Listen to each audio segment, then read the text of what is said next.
What's up, Dragon Brood? This is our 6th installment of Kaldheim preview reviews. I don't know how we're supposed to call these, but basically I try to review all the big cards that get previewed every day during a preview season.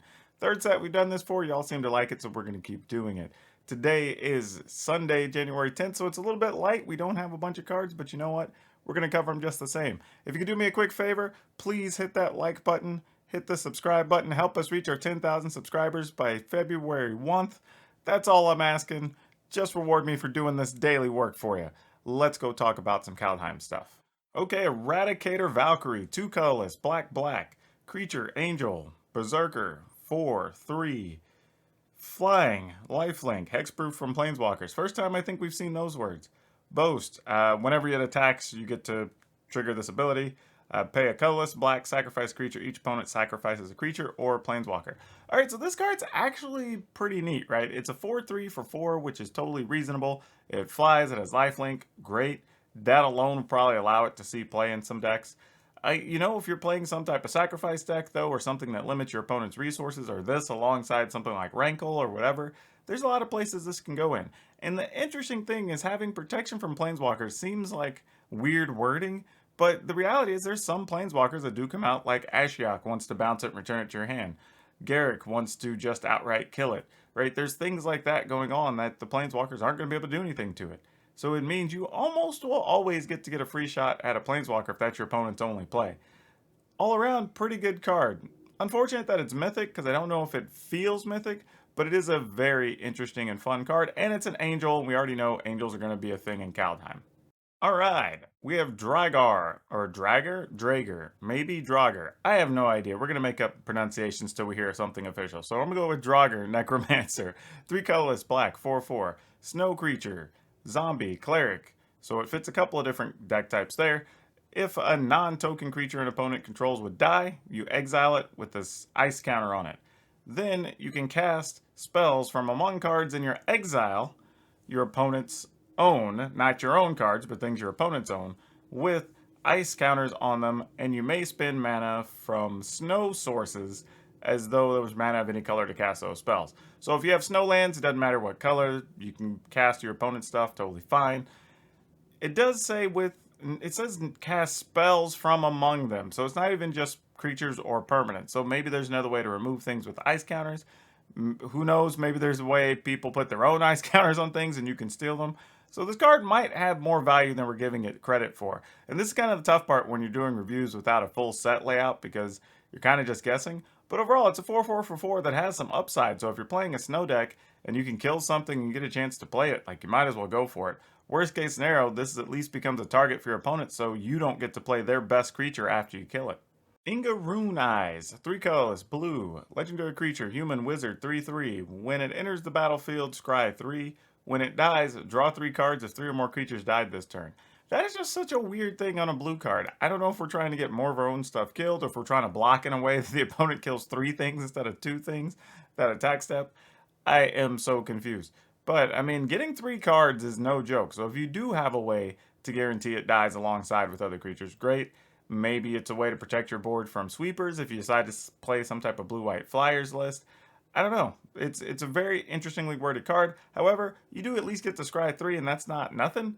But it is just a 3/3 for 4, which is a huge letdown if you're going to try to put it into a deck. It's not really what you're looking. I mean, it's 3/3 and you get to scry 3, so it's not like you're not getting some value for that extra mana. But I'm not sure this is a particular card we're looking for, and it's legendary. Alright, this one isn't anything special, but it's one of those things that just brought up some questions. But it's Tormentor's Helm, 1 red, artifact, equipment, so it's a red artifact. Equipped creature gets +1/+1. When equipped creature becomes blocked, it deals 1 damage to defending player. Equip for 1. Now, the reason I bring this up is there is a point possibly in the future, maybe not immediately, maybe post-rotation, where this is a card that gets included in the red deck list, right? Because worst case scenario, you pump a creature by 1, and if it gets blocked, you get to deal a damage. I'm also wondering, though, if there's a room or a spot for this in the Boros aggressive equipment decks, possibly. Or maybe even for the dwarf equipment decks. I don't know what those are going to look like, but it is cheap. It's 1, and it's 1 to equip, so it's going to be easy to move around. Just really one of those things I want to bring up is, like, it could be playable, not too sure. Spirit of the Aldergard, 3 colorless green, 04, snow creature, bear spirit. When Spirit of Aldergard enters the battlefield, search your library for a snow land card, reveal it, put it in your hand, then shuffle your library. Spirit gets +1/+0 for each other snow permanent you control. So nothing too big to really point out here, just if you're playing a snow deck and it's going to be on the aggressive side, you definitely want this card, right? Every permanent you have that's snow pumps this power, which is going to include your lands, obviously, and it lets you search for lands. So all around, just a good card, just one of the things you're looking for probably in that 4-mana slot for this type of deck. Maskwood Nexus, 4 colorless, artifact. Creatures you control are every creature type. The same is true for creature spells you control and creature cards you own that aren't on the battlefield. 3 colorless, tap it, create a 2/2 blue shapeshifter creature token with changeling. Man, there's a lot of things to say about this card. Okay, first, previously, the only thing I can think of that we had like this was actually a blue enchantment, and that was cool. There were some combo-y things you can do with it, but this actually goes a step further by just being 4 colorless, and it makes all your creatures anywhere effectively all creature types, right? So this opens up the door for a lot of things. Is this one of those things you want to play with maybe some party deck that doesn't necessarily, or maybe only plays 3 of the different party types, right? But you could play this so all your creatures count as all different types. That's possible. You won't be able to play it alongside Mutate because it also makes your things human, so you won't be able to mutate on this stuff. So that's going to be a problem. So there's some weird things this card brings up. But when you're playing something like, say, even Warriors, and you have something like a warrior that says creatures can't block warriors, well, like, is that a thing you want to be doing? I doubt it. That's very linear. But this opens up the doors for a lot of things to be possible. And we don't even know what else is going to come in the set because of changelings or things like that. So there's a lot of stuff I think that's still possibly to be revealed that this card's going to work very well with. And it also is a creature making factory. Maybe even there's a world where these colorless decks that we've seen before, I've even featured some on the channel, where you're playing all these artifact things. Well, this is also a way to generate creatures in between all that other stuff happening. So I don't know. There's a lot of things here with this card. It seems very unassuming, but I would not be surprised if for different casual formats, kitchen table formats, whatever, this becomes a pretty popular card. I don't know if it'll be valuable or pricey, but definitely could be sought after.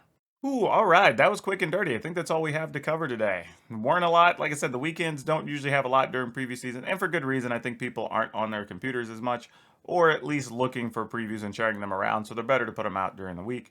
But hey, I'm still going to be here for you and still take care of you and share with what I find.